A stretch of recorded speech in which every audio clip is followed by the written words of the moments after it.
Greetings, Cap fans, and welcome to another episode of the Captain America Comic Book Fans Podcast.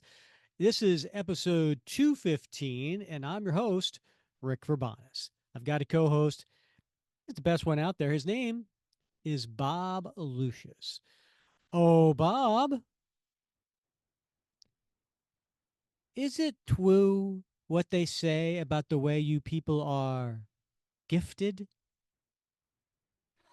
I have no idea. I have no idea what you're going on about now. No? No, I don't know Oh, if it's true or not, but oh okay. yeah. That was Lily von Stupp. Oh, okay. Okay, that makes What's the sense now. movie? All right, young Frankenstein. No, but very No? good guess. Good Yeah? guess. Another Mel Brooks film. Oh, what was it? Oh, is it Blazing Saddles? It was. All right, yes. Yeah, a little Blazing Saddles action. Yeah. Uh, I, and then she follows it up. Oh, it's true. It's true. But anyway, why am I greeting you with a quote from Blazing Saddles, Bob? um, was it to mark the passing of Terry Garr? It kind of was. Okay. Yeah, it's a Yeah, shame. it is. Yeah, she just passed. Now, when we're recording, she passed, I think, today or yesterday. But Mm-hmm. yeah, she was a great Mel Brooks actress. She was in Young Frankenstein. Yes, Yeah. Frankenstein. Yeah. But thank you. But this particular reference to Blazing Saddles, this movie came out the first week of February in 1974 and became the top grossing film of 1974.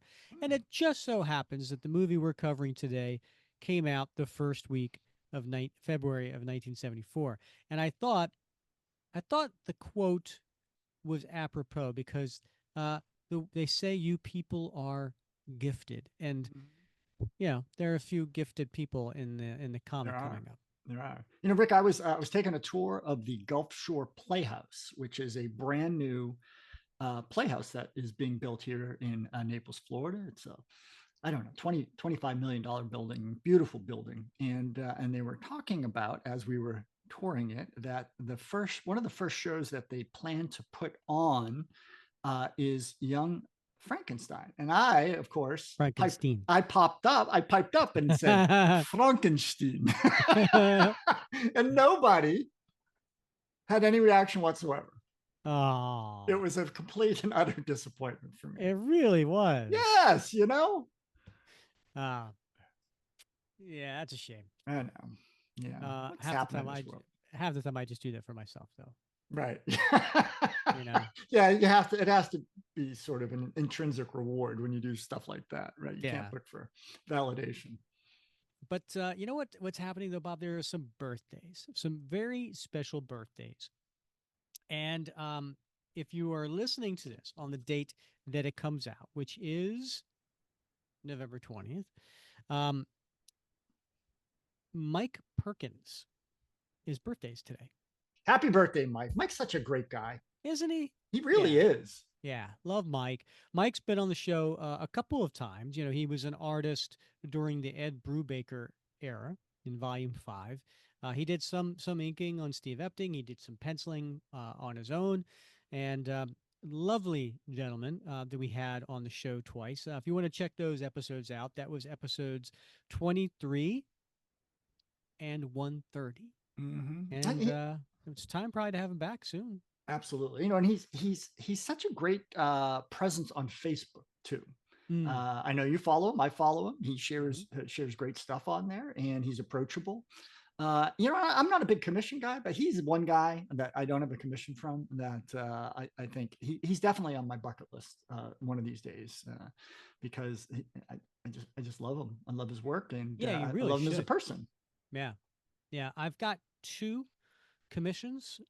One is a really cool Winter Soldier, I know. I love that one. That one's fabulous. and then another one is a recreation of Captain America 286, which is the famous Deathlock cover. Mm-hmm. And that's special to me because it was the very first Captain America comic book that I paid for with my own money.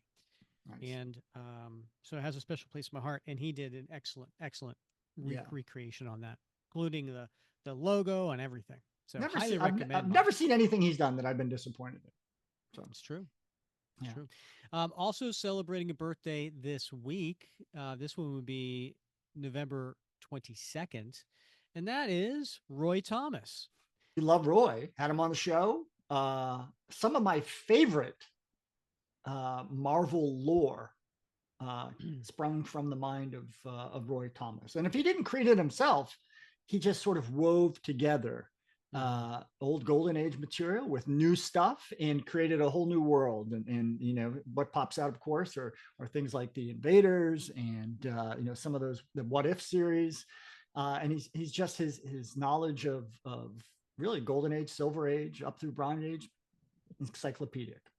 Yeah, 100%. And it was great having him on the show. If anybody wants to check that out, it was episode 125, and Roy talked about a whole mess of things that ranged from everything you just mentioned, including writing for Captain America and then editing for Captain America, and then he really told some amazing stories of the bullpen days, and he dropped a lot of names.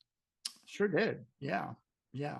And I think I'm not sure, Rick, but I think his most recent work for Marvel, at least in the comics, was the Captain America in the Bahama Triangle,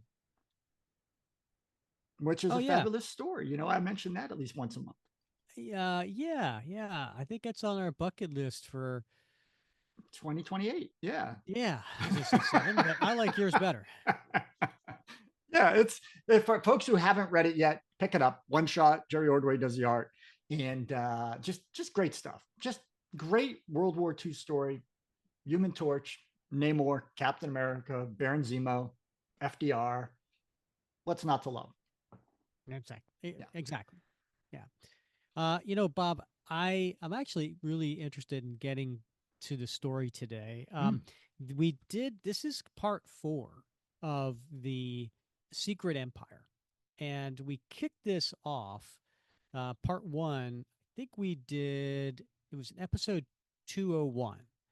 So you want to go back if you haven't listened to parts one, two, and three. Make sure you check them out. That's episodes 201, 205, and 209. That way you'll be up to speed before we jump into part four. But I'm ready to do it. How about you? Yeah, let's do this thing. All right. So this comic had a cover date of May 1974, but a release date of February 5th. 1974. And the creators are the same as the last one, which was writer Steve Englehart. By the way, if you want to check out a really good episode conversation that we had with Steve Englehart, you want to check out episode 52. And great conversation with him. Penciled by Sal Buscema, inked by Vince Coletta, colorist George Rossos, letterer Art Simic, and then editor Roy Thomas. Bob, the cover, a lot going on in this cover, and a lot of different artists that are attributed to this cover. John Romita, Gil Kane, Frank Giacoya, and then Danny Crespi. A lot of different artists, and I think probably I have some thoughts on who did what, but how about you take us through it? All right. Well, it's a fantastic cover, Rick, because it's one of those action covers where I can imagine seeing this on the spinner rack and thinking to myself, oh my gosh, what the heck is going on here? Because I want part of this, right? So we've got what looks to be, some rubble, right? There's some broken down walls, and we see Cap smack dab in the middle of this cover, and he's barreling toward us. And he's got his shield up, and he's pumping the air with his right arm because he's running fast. And then we got behind him, we got Scott Summers, Cyclops, and Jean Grey as Marvel Girl. And then up over his left shoulder, we've got Falcon in the air, all heading toward us. But right in front of us, between us and these heroes, we've got Nick Fury. And it looks like he's not alone. He's got a bunch of guys, and they're shooting guns at these approaching heroes. And Fury's clenched down on a cigar, and he's giving orders. And one of the great things about this scene is Cyclops is melting the end off one of the weapons. So it's very, very dynamic. And of course, we've got it's Captain America and the Falcon. But right under Falcon, it says X-Men with an exclamation point. And we've got some other, word balloons here. We've got one that says in deadly combat with Nick Fury and his hell-raising agents of S.H.I.E.L.D. And then we've got make way for the Marvel Age of Comics Phase 2. Nicely done. Yes. And 20 cents gets you this comic back in the day. I love the logo. It's that Captain America red, white, and blue logo. It's kind of slightly curved. And then it says, of course, and the Falcon. Now, it's funny. The cover that I have, this is my copy right here, is different than the cover that I am seeing with, like if you go on Marvel fandom, Uh-huh. they leave out the words and and then the. So Yeah, and the Falcon, they just leave that out. you're And then right. it says side by side with the X-Men. And it Yeah, leaves out, it just says X-Men. It doesn't say this side by side. right. So pretty interesting that they decided not to. I don't know what version of the cover this is, but I got the original right here. Yeah, yeah. And then maybe at the end of this, after the end of the story, we can kind of talk a little bit about what's going on with Cyclops blast, right? Like his ray, because it's a little different from what my understanding of what his ray is. Okay.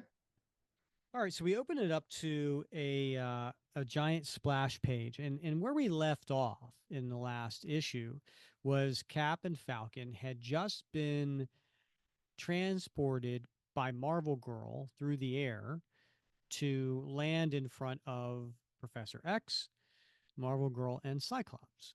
And Professor X explains what's going on to Cap and why he needs his help, and also why it may be beneficial to Cap as well. And the title to this story is The Sins of the Secret Empire.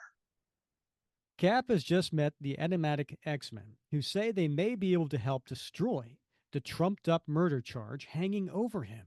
But before he can recover from that shock, raise him, Cap. This is your finish. No, it can't be. And we see this, yelling from off panel, and everybody's standing there stunned. Who could it be? We turn the page, and it's Nick Fury with a whole mess of S.H.I.E.L.D. agents, including Dum Dum Dugan. And it looks like a whole bunch of police cars.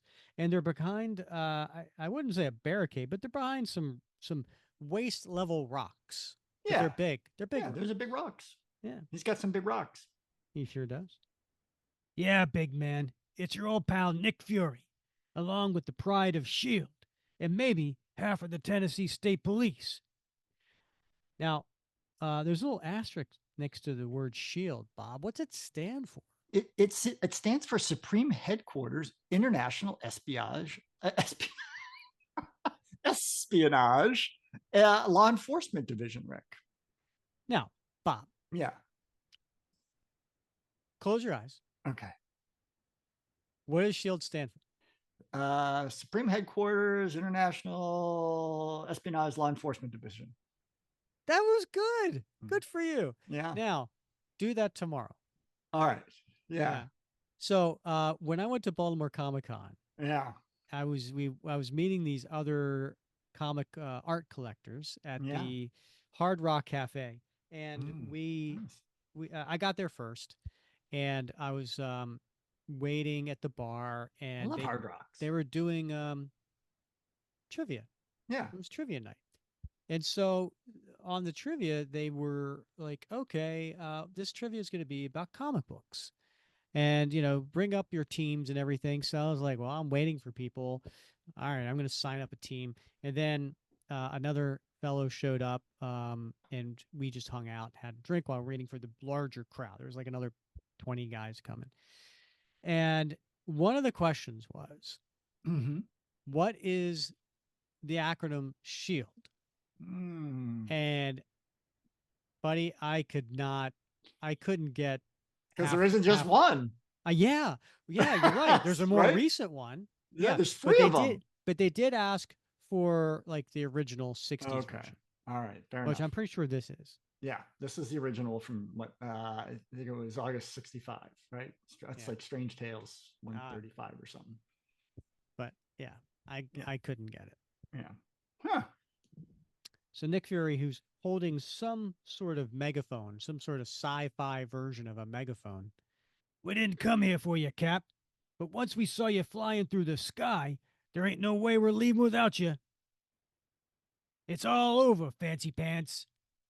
Now that's not nice. He really isn't. And he's used this before. Didn't he call him that back in Sergeant Fury 13? He called him Fancy Pants then Fancy too. He's been Pants? calling him Fancy Pants a very long time. Yeah. We didn't come here for you. Then why? Could S.H.I.E.L.D. have some totally unrelated operation in these Nashville hills? Could it be that Cap's flight from New York, on the slimmest of hopes that he could find something here to prove Moonstone a fraud, has inadvertently brought about his own capture? Is he never going to get a break? Your last warning, Cap. Stumbling on you shows luck on our side. Don't make me prove it. And Falcon isn't having it. Listen, partner, you know you're innocent, and I know you're innocent. So I say, let him try to take us. And Cyclops chimes in. The X-Men have reasons of their own for wanting you free, Cap. We stand with you. You'll never know how much this means, either of you. All right then, go. And then that next panel, when he says go, Cap's slinging a shield. Cyclops is letting go with the burst, and then we see the calf of Falcon. So he's on his way. Next page, we see what happens when Cyclops rays hit and Cap's shield ricochets, and it makes some noises, Bob. Cyclops' searing optic blast rakes the scrambling agents. Shield meets shield, and thus the issue is joined. And then we see Professor X, who's wearing a suit with a tie, sitting in a wheelchair with a uh, some sort of blanket A comfy over his blanket. legs. Yeah, it's chilly out. Yeah. And then we see Marvel Girl in her yellow and blue outfit, which, by the way, Cyclops is wearing. And she is levitating Falcon. I've mentally made myself invisible to their eyes, Marvel Girl. No one must know of my connection with the X Men. Understood, Professor. Don't sweat it, Prof. Once Marvel Mama lifts me up with the birds again, well, I can take it from there. You know what they say, what goes up must come down.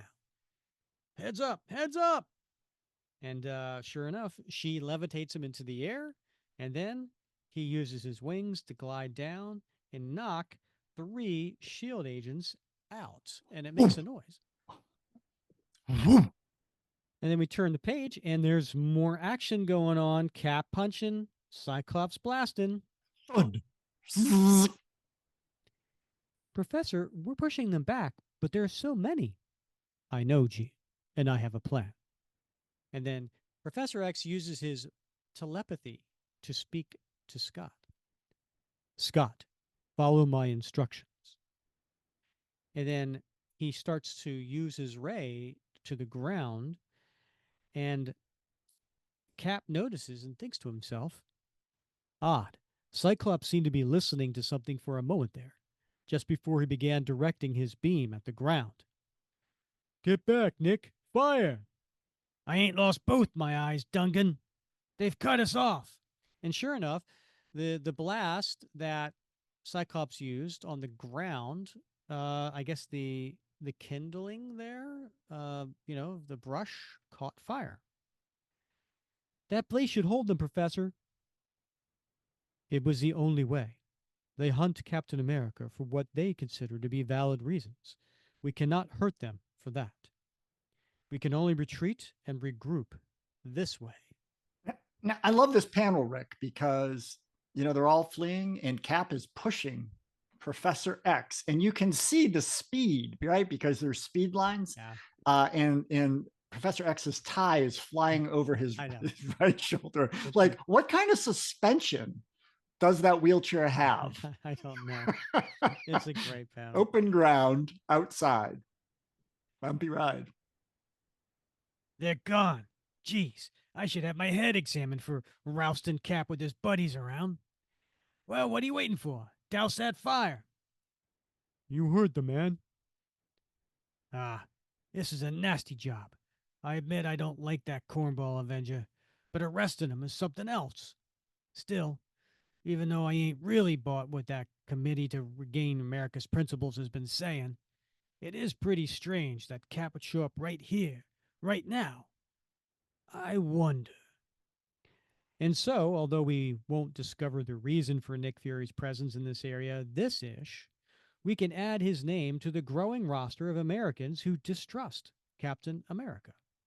But the final judgment won't be made until all the evidence is in, and we must now join the search for that evidence. And sure enough, here's Cap continuing to push Professor X on this wheelchair, but that is a really rough terrain. Yeah, it's hilly and rocky. There's holes in the ground. In here, Captain. We shan't be found in this deserted mine tunnel. Grimly, the Star Spangled Avenger follows Professor X's lead. He'll gratefully accept any opportunity to move now. The professor said that people after my scalp are also after mutants, and that he and his two remaining X-Men have been fighting for their lives for months. He's got to know something that he can help. He's got to. We should be safe enough now, Professor. I agree. Then I'll continue from where we were so rudely interrupted. Cap, my X-Men are largely unknown to the public. Mutants are hated, feared, even when they try to defend Homo sapiens from other mutants, others who are genuinely evil. Thus, we call humans into our struggles only when forced. One of those times came when our archfoe Magneto plunged us into hypnotic comas. It was the master of magnetism's plan to also kidnap your sister Avenger, the mutant called the Scarlet Witch. So he full-heartedly lured the Avengers to him and proved unequal to the task he had set himself. When did that happen, Bob? That was in Avengers 110 and 111. Right. We thought we had won, but then Iron Man presented us with a mystifying puzzle.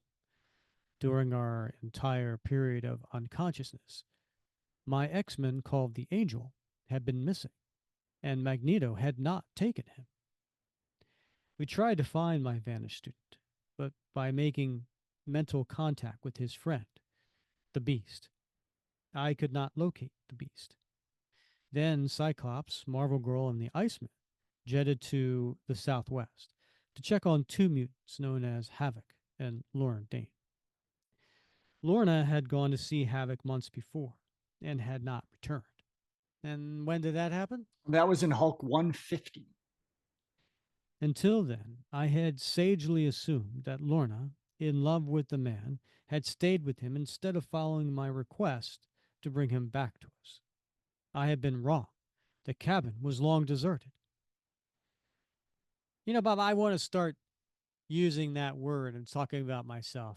I sagely thought that it was a good idea for us to have this Yes. for dinner. Yes. Yeah. Yeah. Hmm. You want to just lay the groundwork for people to admire your thinking. Yes. After that, I sent my three remaining troops out on separate missions, scouting for traces of other mutants, even our enemies. Cyclops and Marvel Girl reported finding no one.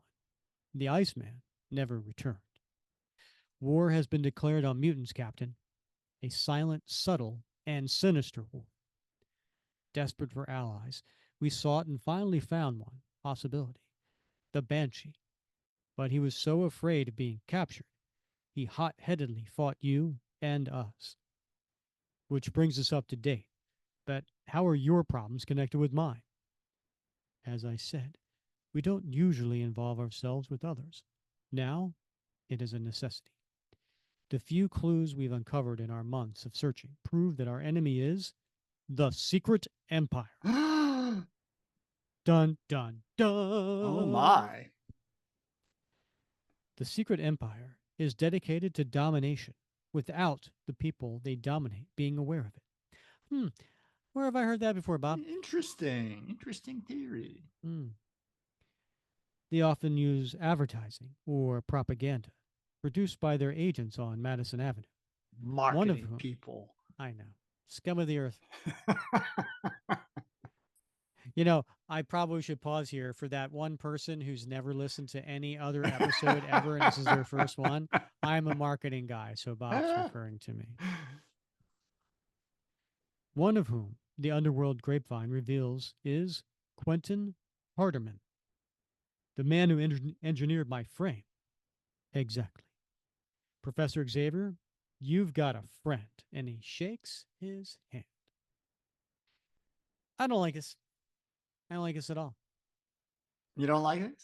I don't like this at all. Cap is coming across as very self centered Uh-huh. and selfish, Yeah. and he's only going to help the X It's Men because they can transactional. help him. Right. Yeah, I don't like that. Yeah, it doesn't seem like him, right? It really doesn't. Yeah, yeah. I agree with you. Now, granted, he's in a tough pickle right now, He is. right? He's Yeah. framed, he's on the run, he's questioning some authority. Yeah, Nick Fury just called him fancy pants. Yeah. Yeah, it's a bad day. Then listen, I have one lead, which we could not follow until now, because our enemy knows too much about us. The beast in his alter ego had a girlfriend whose actions aroused my suspicions. Her name is Linda Donaldson. And then we cut to the next page and we cut to Linda Donaldson, who is leaving, looks like Brand Corporation in Dallas, Texas. Very convenient sign on the side of the building. Yeah, that helps. And she's walking to her car and then she's getting in her car. You know, it's funny, Bob. The other quote I was thinking about from Blazing Saddles, instead of the one I used, uh, because of this scene, was going to be, where are the white women at? Yeah, I didn't think it was appropriate. probably not. Probably Yeah. not. Yeah. Yeah. Great scene though.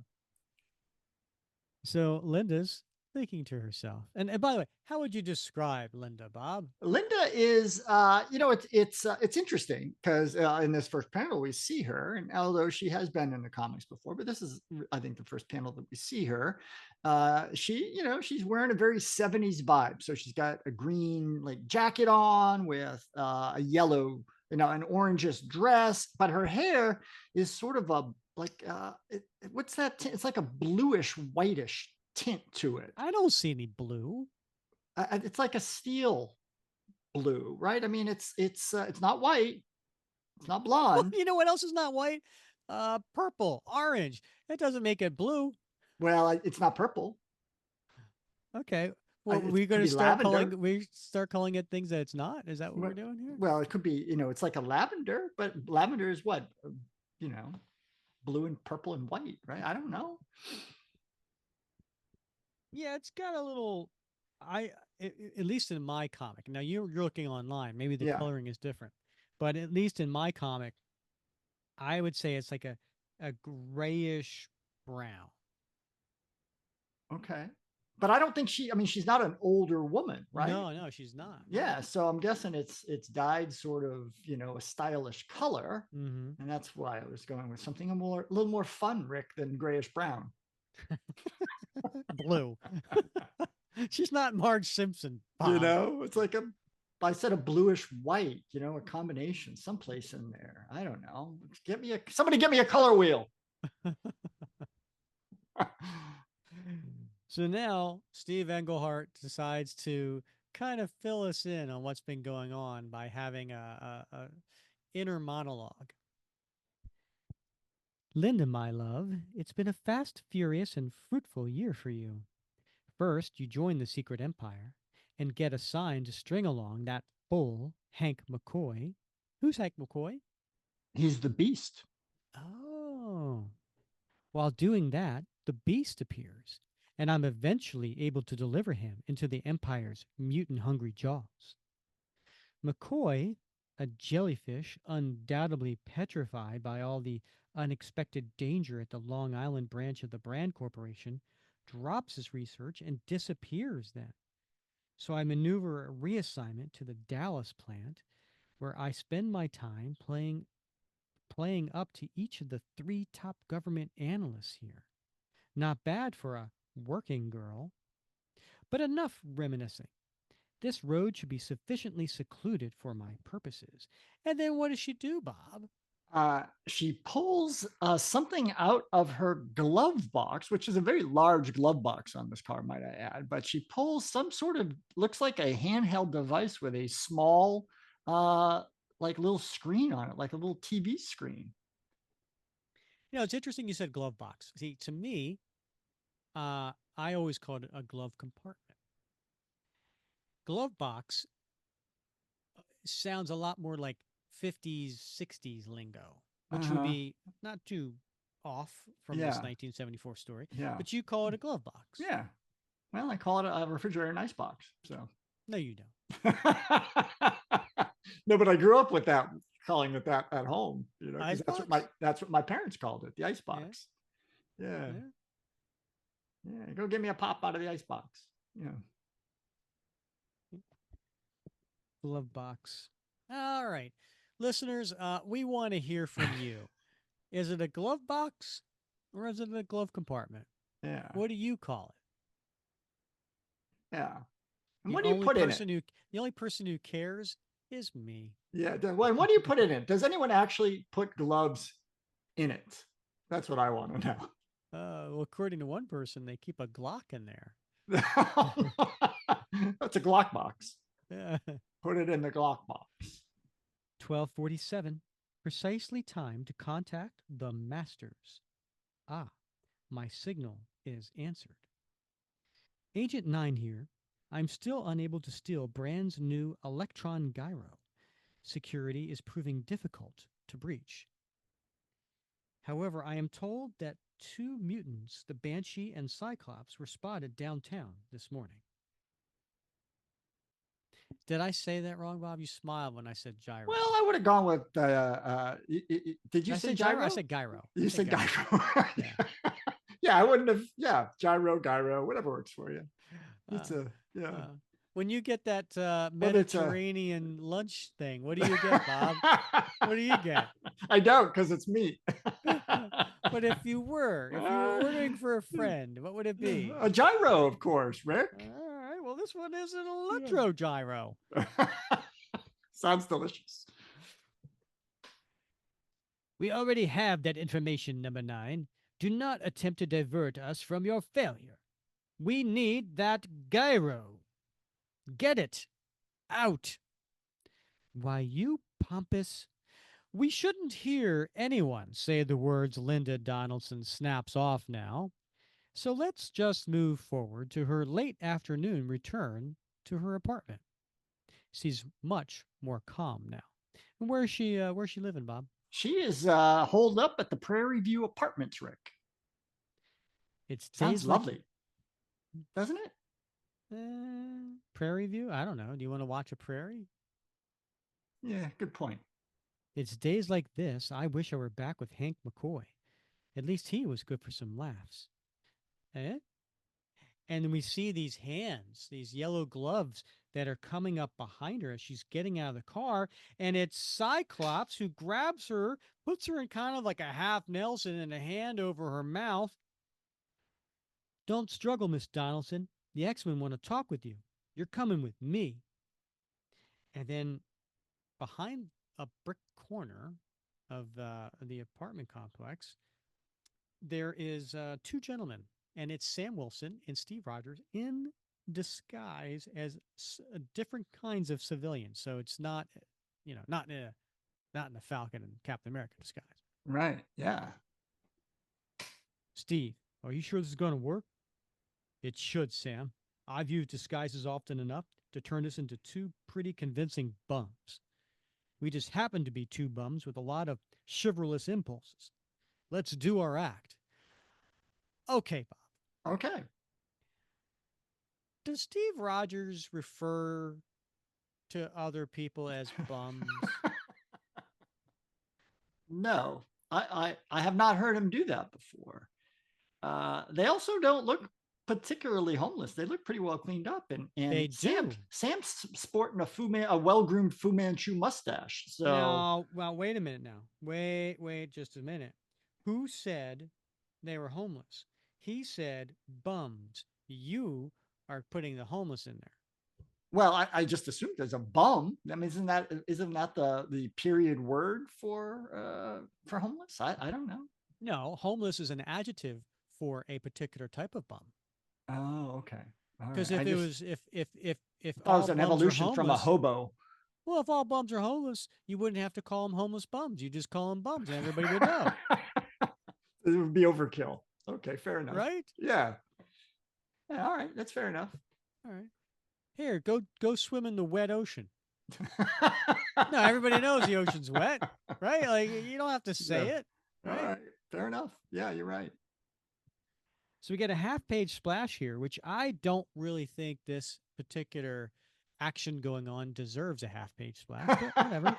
Yeah. I think Sal got a little like, Got to get this done. yeah. Yeah. And so we see Cyclops, holding this lady, and then rushing up are Sam and Steve in their civilian disguises. All right, Muty, get your filthy hands off that girl. We'll show your kind that you can't mess with real people. Right on schedule, gentlemen. The professor's plan is working fine. Say, you and what army creeps? Maybe you'd like a sample of my eye beams. And then he fires away. Boom. He missed us, partner, on purpose. Suddenly, in an unplanned addition to the script, Cyclops gets tossed by the lovely lady. There you She go. flips him. Why don't you lie down and rest, mutant? Hey! Good work, miss. Now it's my turn. Don't want her to hurt, Psych. Have to hold myself in and not forget my super strength. Now, what does he mean by super strength, Bob? Yeah. Well, he's just got peak human strength, right? No, no, no. This was during the time period I think that Oh, Steve Englehart had given him extra strength. okay. You're right. You're right. Yeah. Good point. So Cyclops fires from his eyes. 3 against 1. Maybe I won't be able to kidnap you, girl. So I'll blast you instead. And Cap or Steve pushes her out of the way. Sykes cutting it close. It seems completely convincing, even to me. I'll save you, miss. That crazy freak's heading for the tall timber, baby. Looks like he knows better than to take on two guys like me and Willie. Sorry about your car. Did he hurt you at all? No, no, he didn't. I can't understand why he'd pick me to attack, though. Their kind of goes nuts sometimes, I hear. We were going to get a job in Dallas. Even took a room at the Southview Hotel. But if the cruddy X-Men are in town, get it. My name's Willie Samuels, miss. My pal's Roger Stevens. Oh, I see what they did there,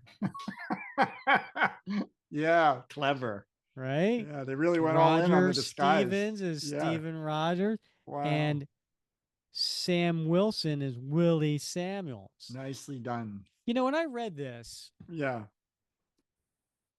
I actually thought to myself, did they do that in case they slip and Sam says, "Hey, hey, Steve," and they're like, "What? That's not his name. Oh no, no, he's Roger Stevens. I call him Steve. Did they do that just to, like, in case they slip, or like what was it? Or are they just being Yeah, lazy? yeah. It's for the 10-year-olds. Linda Donaldson's my name, kind sir. I don't know how to thank you. And they both walk away. It was nothing really. Beats pounding the pavement looking for work that ain't looking for you. Take it slow, Mama. You have quite admirable lack of curiosity, my friends. Perhaps I can find a way to thank you after all. And then we cut to dusk, and I guess this is the Southview Hotel. And there's a sign above the door, Bob. In 1974, you could get the room $1 a night. Dollar a night. That's Sounds not real, lovely. right? Even back Yeah. in 1974, you couldn't get a room for $1. Oh, I bet you could at some flop houses. Yeah. Really? Yeah. Oh, sure, sure, sure, sure, sure. A night? Yeah. That doesn't make any sense to me. It's crazy, huh? So we see Steve in his disguise at the window, and he looks a little upset, right? He has his arm up against the wall and his leaning up against it, his other arm cocked on his hip.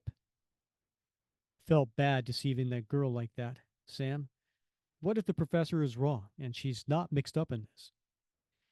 For somebody with a guilty conscience, you sure laid it on pretty thick, Steve. I'll save you, miss, as he mocks Steve.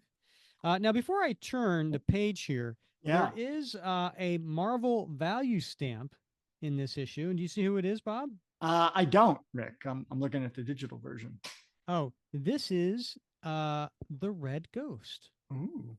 And I think that's interesting because the current Avengers Assemble miniseries, which, remember, we had Steve Orlando on the show to talk about, Mm-hmm. the Red Ghost makes an appearance. Hmm. Synchronicity. But then, just then, Bob, there's a knock on the door. Quiet. Maybe this is it. Sam Wilson strides to the door, possibilities parading through his brain. He could open it to find merely a harmless maid. He could find the police or S.H.I.E.L.D., or he could find. Good Lord. And what does he see, Bob? Well, it appears to be a person wearing a suit, but with a hood over his head and wearing gloves. So I guess probably the kind of guy that would use his glove box. And but the hood has a number 13 on his forehead. Mm-hmm. I don't know, Bob. I think he's more of a compartment kind of guy. Could be, could be. Greetings. I represent the Secret Empire. I will be brief. I offer you $10,000 cash for a night's work. 5,000 now, 5,000 upon completion. What? What are you talking about? Who are you? Questions are dangerous, Willie Samuels. They invite answers. Ask only if you need money and steady work. Well, yeah. And he's holding a whole wad of cash in his hand that is wrapped in the middle. Uh, and it's just one wad, but it says, he said $5,000 now. Is there 50 $100 bills there? Like, Could be, Rick. I looks mean, too small for that. he wouldn't lie. It's true. Then know this: the Brand Corporation has an electric gyro. We wish it stolen, but are unable to do it ourselves since there is a risk of capture and exposure. And under no circumstances must the American people learn of our existence as yet. But if you attempt this for us and succeed, you'll be well rewarded. Here is our plan. Wasting no words, the hooded figure raps out details of the Brand Corporation's setup and security, then whirls and disappears into the dark, leaving two momentarily happy men. They took the bait. Fantastic, Sam. But I trust you saw the gun in his pocket, ready to blast us if we turned down his offer. Make no mistakes. We're just now getting to the tough But before we do that, let's go get the $2 a night room. part. Midnight. And Cap and Falcon are up on the roof of the Brand Corporation Dallas, Texas location. Remember that sign we talked about before? Uniforms, Cap. It's got to be, partner. We have to produce the gyro for the secret empire if we want to accept us. And since we're both fugitives, we can't do what we normally do and ask Brand to loan it to us. But not everyone thinks we're murderous vigilantes. Yet. So if we're caught tonight, well, I can only pray it'll be someone who still believes in Captain America. Need we detail the dark thoughts of our desperate duo at this point? In a determined effort to fight clear of the awful net of lies which envelops them, they are gambling everything on the first illegal act either of them has ever committed. There is no thrill in this now, only the clammy handed, dry throated, deadening tension of thievery. And as they go past, there's two guards there, one reading looks like a girly magazine. Uh, Cap whispers to Falcon. And by the way, this is the first illegal act either of them has ever committed in all the pages of Captain America. I'm not saying off panel, I'm Mm-hmm. saying in the comics. Hasn't Mm-hmm. Cap or the Falcon done? I mean, heck, in this story alone, Yes. Cap did a few things that were been He broke considered out of illegal. jail. Yeah. That would be a violation of the law. Yeah. Sam was a betting and a known felon, aiding and abetting. Here we are, Falcon. Yeah, I don't think the god sorrows. Cap, this stinks. Don't I know it? Come on. There's our ticket into the secret empire. Let's take it and get out. And what does the electron gyro look like, Bob? It looks like a gyro, right? It's got a round object in the middle, and then a number of like spherical I'm sorry. Tell me again how to pronounce gyro. gyro. Yeah, just like that. And then it's got these spiracles, these spherical like halo like bands, at different angles around that sphere, and it's on a pedestal. So Yeah, it's about the size of a head. yeah, it's about the size of a head. It Cap's hand, it can grasp it. Actually, like maybe a big softball or something. Yeah, well, the middle, yeah, but when you add the other Yeah, components around it, it's about the yeah, size of a head, a right? baby's head. Yeah. Stop where you are. So those ads I read were true. Get your hands up, you crummy crooks. You're going to have a nice long jail term to think about how dumb it is to try to sneak past an electric eye alarm. No way, Jack. We can't stop now. Instant replay time, Falk. It's just like with S.H.I.E.L.D. Hit him. Cap puts his shield up, and the two of them run through, knocking the guards down. And before the startled guards can react, run for it, Falk. If we're caught now, it's over forever. Hyperbole much? More guards with Brand's advanced weaponry. And sure enough, now come some laser pistols that look more like they were drawn by Jack Kirby. And they make interesting sounds. Oh, But my shield hasn't been beaten yet. And the shield goes into the ceiling and some contraption that's right above. Watch out! The blasted thing sliced the sprinkler. Oh, sorry, I no, took you your. did a fine job. Uh, I'm sorry, Bob. I took your splooge. Would you like to splooge? No, your splooge is fine. Yeah. I Yeah, don't know. yeah. I've I never seen kind a of better one. splooged there. I I It's a shouldn't have gotten there another was a man's premature splooge. splooge, yeah, Yeah, I for really sure. should. Sorry. And then the shield comes back to Cap's hand. I hear more guards coming, Cap. We'll be trapped unless grab my wrist. And then they crash through a window. And there are several stories up. Looks like at least 3 or 4 stories up. Return the page. I never figured when I won my wings it'd be so I could be a jailbird partner. He's bitter, and I can't blame him. I'm not happy with what happened tonight myself. Look, there they are. Hurry, they're still in pistol range. No, don't shoot. What? Cool it, Chuck. It's Mr. Black, the factory boss. Yes, I'm ordering you to let those men go. I found a note in the gyro room. It's from Captain America, saying he needs the gyro desperately and will return it unharmed. I believe him. And he shows the handwritten note. What's it say, Bob? It says, to the amenities, to the authorities, I am innocent of all charges against me and need the electron gyro to help prove it. Please.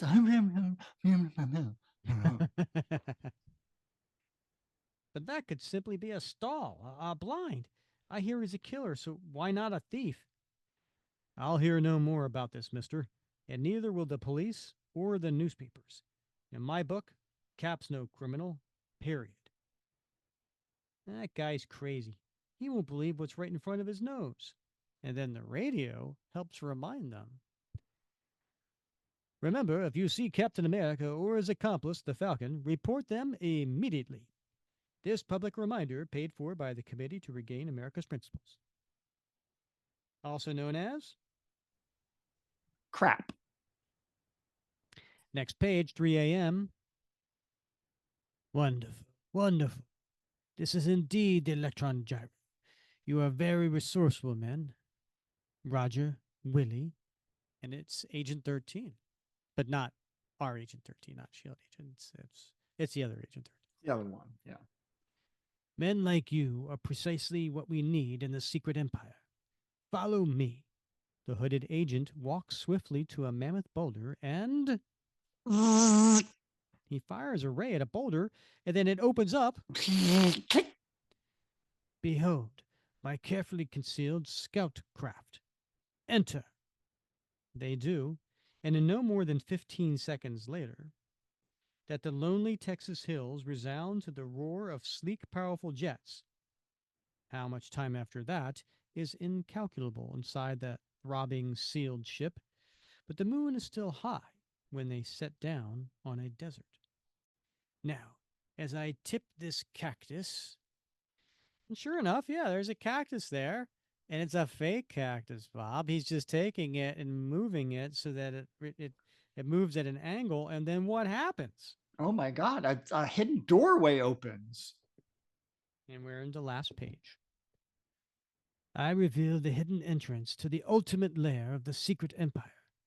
Through here pass the future leaders of the world, and I invite you to become two of them. A camouflaged hole in the desert floor, rockets hidden inside fake boulders. Can we fool a crew capable of all this for long?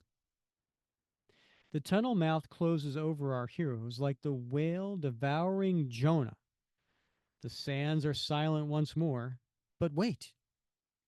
A second jet craft swoops from our landing, and 3 familiar figures debark. One of them is in a wheelchair. That secret tracking signal Cap was carrying worked fine, Professor. He led us to our goal, at last. Now all we need to do is wait. Yes, wait. Wait for those 2 mortal men to deceive an entire empire on the home territory, risking exposure and annihilation. Every second they spend in that mammoth tomb, they've willingly entered. Yes, we wait, perhaps forever, because Captain America and the Falcon may never come out of there alive. Dun dun dun. Next issue, it's always darkest before. Lunch. Is it? I get hangry. So yes, it is for Mm. me. For others, it's dawn. Oh, okay, gotcha. All right, Bob, what'd you think of this? What'd you think of this All story, right, this it's issue? pretty good. I mean, it moved pretty quick, right? A lot of action. A little bit hokey in some parts, a little un Steve Rogers like in some parts, but overall, it's moving along pretty well. Uh, Mm-hmm. and it's been quite. Every issue has been quite different. Different characters for the most part. Not just sort of rehashing the same fights, but and yet building toward some sort of conclusion. So I think a pretty interesting story.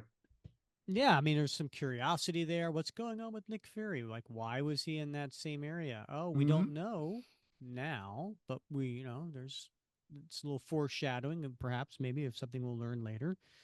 Um, and yeah, I mean, what's a comic book story without a hero battling a hero? Good point. Yeah, yeah,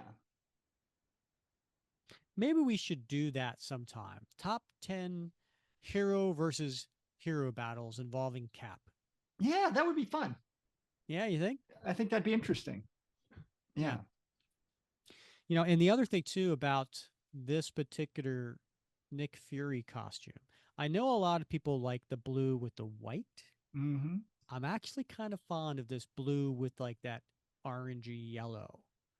I've always liked that one, maybe because that was one of my earliest ones that I remember from the 70s when I was, reading Marvel comics and he would pop in as a character.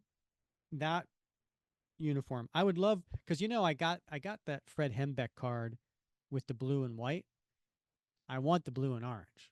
So that's probably going to be one of those special orders, right? Because No, no, no, no. It's gonna be one does of he those. It's does gonna he be one do of them? those.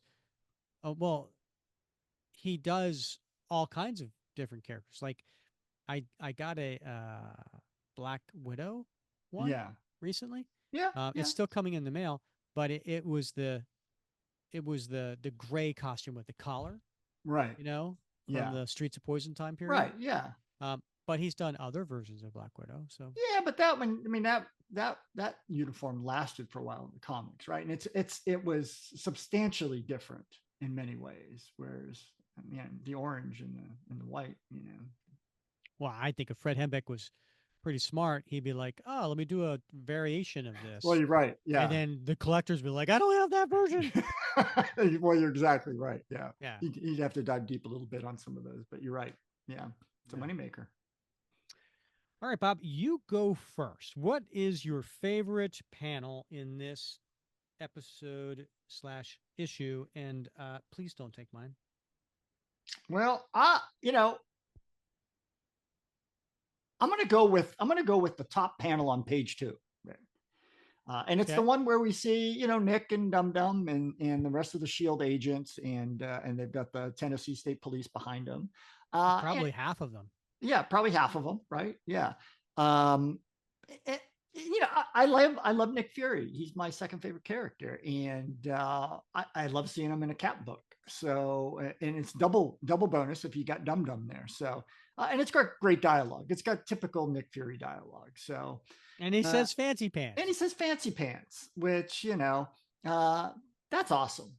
So I'm gonna go with this panel because I like it. I did not see that coming. Sure, I like to throw a curveball every now and again. How about yourself? What are you thinking? Oh, I am so taking page 6, panel 5. It's the one where Cap is pushing Professor X really fast with the tie going. Like I wanted to play that panel down a little bit, but Yeah. because I was like I was ready to go to the next page, and you were just like, "Oh, Rick, this is great. Look how fast Professor X is going because his tie is Yeah. going at a 45 degree. It's like parallel with the ground. His Right. tie is Yeah. going right. Yeah. And then you see a little bit of the motion on the The wheel, motion, the right? wheels. Yeah. And then Yeah. Cap's leaning into this, He really is. He's right? sprinting. He's at He full is sprint. totally sprinting. He Yeah. totally is. Yeah. And that's my and favorite and X panel. is X is like a damn fool because he's not even looking where they're going, right? Oh, but he's pointing. He's He's pointing. pointing and he's got his head turned, Yeah. so. Yeah. It's a dangerous Well, listen, situation all if around. if if Cap is pushing you that fast, you probably don't want to look. You just, Probably don't want to look. yeah, it's like, But I'm thinking to myself, why didn't Marvel Girl just levitate him over there? You know, so well, because it had to stay low oh because right, of yeah. the Oh, good cover of the point. fire, Yeah, right? right, Um, right. and by the way, I know I said I wanted to talk about this. My understanding now, when I was a kid, I used to think that Cyclops ray blast was like a laser. Like I thought it was like a laser ray. Yeah, Now I don't know if it was because of Star Wars, Battlestar Galactica, all these other things going on at the time, or because of comics like this. Because yeah, he's catching things on fire, he's yeah. melting things on the cover, he's Well, um lasers can do that, right? yeah, but but it's been shown that his eye blast is a concussive force. That's true. Yeah, It's not a laser. It's like yeah, punching. yeah. It's like a concussive type of Right. thing. Yeah, It's not, yeah, burning. right. And so I don't know which came first. I'm Huh. not a big X-Men fan. I did collect X-Men for maybe 10 years and then I got bored because of the soap opera thing and it just seemed like Right, but right. but I do know enough that it's supposed to be a concussive force. Huh. So maybe our X-Men fans out there that are listening, maybe you can Yeah. explain, can Cyclops eye blast do all these different things that it did in this issue? Interesting. I don't know enough about the X Men to even come close to answering that. I just watched the movies. So. Hmm. All right, Huh. for my T-shirt box, Yeah. for my T-shirt, I am going to page 2, the same page you were just on, Ooh. but I'm going to the last panel All right. where Cap's throwing his shield and says "Go," and then Cyclops Nice. is shooting his eye beams. I want that on a T-shirt because how often do you see Cyclops and Cap together, especially in an action panel like this? Right. So I All don't know. right. I thought that was pretty cool to put on a T-shirt. That is a good one. That's a good one. It's not as cool as mine, but it's a good one. Well, what is yours? Well, it's and again, I'm looking at the digital version, so it's around page 16. It's when they're in the brand factory and they've been caught by the security, and and with advanced weaponry, might I add. And it's the top right panel of around page 16 where Cap chucks his shield and he says, "But my shield hasn't been beaten yet." Mm, It's the top okay. right panel. It's got an orange background. He's chucking the shield. Falcon's right there off his right side. And so, He's and holding a lunchbox. he's holding his lunchbox, you know. Yeah. So I think that'd be cool on a shirt, Yeah, sure. you Just as know. good as mine. I mean, it's Okay. pretty darn similar if you think about it, It is. right? The Yeah. size of it. Yeah, there's a lot of similarities here, right? The Yep. size of the panel, the size of Captain America, The orange the background. the the orange background, the Yeah. angle of the shield. What we are seeing from the shield Yeah. is almost exactly the same. And then the swirling motion of the shield. Dude, we almost picked the same. And look at how Falcon is standing there with his two arms out, and look how Cyclops is there with his two arms out. Right. Right. Dude, we almost picked the same panel. We all did. Great minds think alike. Yeah. Yeah. All right, Bob. What's Well, going in your time capsule? oh, Rick. I gotta go. We talked about this earlier. I thought we were going to drill down a little bit more, and I gotta go with that panel that I picked as my favorite panel because it has the little explainer box from Roy Thomas with the You words can't of. pick the same thing twice. Well, I can. No, it's not the panel. It's the acronym Shield. In the fact that at this point in Shield's history, we're still going with the headquarters International Espionage Law Enforcement Division, and we know that eventually changes in the '90s to become the Strategic Hazard Intervention Espionage Logistics Directorate. And Mm. that's what it. I think it remains so in the comics to this day. Although that's different than what we have in the Marvel Cinematic Universe, where they get into the whole Homeland intervention enforcement in a logistics division. So I like the original. I've always liked the original. Like the Mhm. original patch. Like the original Shield logo. And it's just we're talking what, 19, early 1970s here, and we're still in the heyday of Shield as, what it was originally intended to be in Strange Tales 135. But, in 16 brief years from now, that's going to become something else when they reform and Nick Fury joins them again in his volume 3. So anyway, that's my time capsule. Enjoy it while you have it. All right, that's fair. That's Yeah, fair. I do have a question for you. You said, here we are in the early 70s. It's 1974. You yeah. consider that early? I do. I do. Yeah. Have we talked about this before? I think we have. We've talked about what's mid, what's late, what's Yeah. early. It's early, Yeah, yeah. late, late, early, Yeah. mid, Early late to to me is early. 1, 2, 3. Mid is four, Yeah. five, six. Okay. So I would say mid, but Yeah. you're gonna go with Yeah. like my mother-in-law's version of this. I'm gonna go because I'm 56. I'm gonna be 57. As far as I'm concerned, I'm still in my mid 50s. And You are in your mid 50s right now. yeah, and I'm gonna remain that way. No, no, no. Yes, I am, Rick. Yes. Oh, you are going with my mother-in-law's version. Okay. All right. How about yourself, Rick? What's going in your time capsule? Well, Bob, I'm going to go with page 23, panel 4. And what that one is the one where Cap and Falcon are scooting by the two guards who are Yeah. not paying attention, Yeah. and one of them is reading a magazine. Yes. First of all, Yep. the fact that he's reading a magazine versus being on his phone, Yeah. right? That Yep. right there is Definite. a little dated. The Yeah. second thing is it's totally a girly magazine, It is. right? Like Yeah. it's a nudie magazine. Yeah. I'm making assumptions because of what you see on the back cover, what you see on the front cover, Yeah. and It's not a it looks, Patsy Walker comic. yeah. Yeah. So it seems like a 1980s movie trope, Yeah. of like, Yeah. the guards there, here they're with their penthouse or their Right. Playboy or, you know, Yeah. what are the other ones, Bob? You should know. I Jugs. I don't know.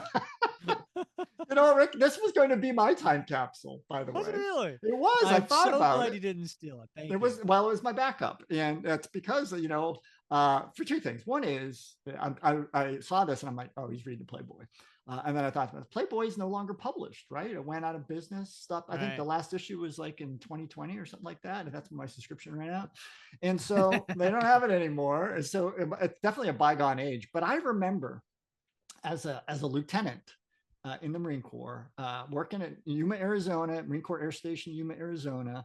And I didn't work on the main base. I worked out at P-111, the Frank Cannon Air Defense Complex, which sounds really fancy, but it's a little place out in the desert where we had the Air Defense Unit.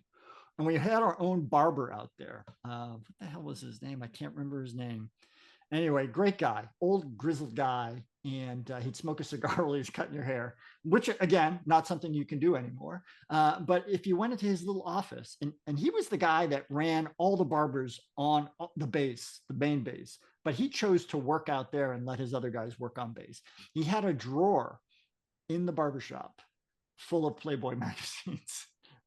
Playboy penthouse magazines, and you go, and he had a mini fridge with beer in it, and you could go in at 10 in the Sounds morning, like a great place to get your hair cut. 10 in the morning, have a beer, read a girly magazine while he smoked a cigar and cut your hair. And that was, that's a bygone age. That doesn't happen anymore, by the way. No, it sure doesn't. Yeah. That's in It a sure time does. capsule. You could have just said getting your hair cut is a bygone age for me, Bob. Oh, oh yeah, I good point. yeah, Yeah. I haven't gotten a haircut Yeah. from somebody in a long Right. Well, time. there's always manscaping. What the hell are you talking about? What does that have to do with anything? I'm just saying, don't get fixated Where on where do you head go, hair. Bob, for your manscaping? Do you have a place that I hope they don't have Playboys? Yeah. I have a lady. That's all I'm saying. Oh Lord. All right, Bob. Come back next episode where we will have another Captain America comic book for you. How's that? That sounds like a fair offer. Right? Yeah. Yeah, we'll go do that. And then the following episode, it's going to be a lot of fun because we're having another guest back on the show, a comic book writer who has done his share of so many comics, but a couple of beloved Captain America and related characters, long running series. So come back in 2 episodes for that. Next episode, we're going to be back. We'll find another Cap comic to cover panel by panel. Bob, as always, been a lot of fun wrapping Cap with you. It has. I can't wait to next week. And everybody, this is the part of the show where I ask, please rate, review, subscribe wherever you listen. If you're on YouTube, give us a thumbs up. If you're on Facebook, give a comment. If you're on Spotify, give us a high review as well. On Apple, 5-star review, always appreciated. And as always, we thank you for listening to another episode of the Captain America Comic Book Fans Podcast.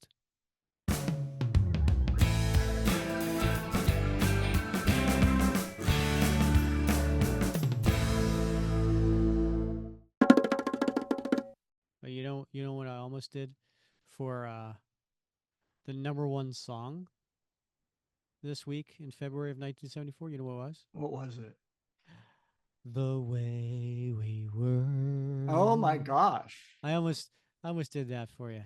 Oh my gosh. That would have been. I would have loved to have heard your Streisand voice. No, thank you. No, thank you. And then you could get into a little. What was the? Was it? What was that? She was in so many movies. I'm trying to think of. Was she? That wasn't in Fiddler on the Yentl? Roof. Yentl, that's it. That's the one I was going for. Yentl. Yeah. There you go. Cap has just met the enigmatic. Is it enigmatic? Wait. You had it right first time. Enigmatic. Enigmatic. Enigmatic. But I'm making it harder than it needs to be. You are. Yeah, you're thinking too much about it. I got the matic right. Enigmatic. See, I'm doing it now too. Enigmatic. Yeah. Enigmatic. Enigmatic. Yeah. Yeah, because it's spelled enigmatic, but it's enigmatic. Cap has just met the enigmatic X-Men, who said what? It's just so funny how you get hung up on a word and then you overthink it. Right? Did I say it wrong? Yeah, I think it's fine. It's fine. It's fine. Like you're never going to get it now. I know. You've thought too much about it. I hear about those X-Men. They're monsters. Right. Really yeah. are. Especially that Wolverine, because he's laced with that animanium. Yeah, there you go. Everybody got their bingo cards out? Cap has just met the enigmatic. All right. Cap has just met the enigmatic X-Men, who say mysterious they may be... What? Just dear you just met the mysterious X-Men. That's what my copy says. I don't know what you're reading.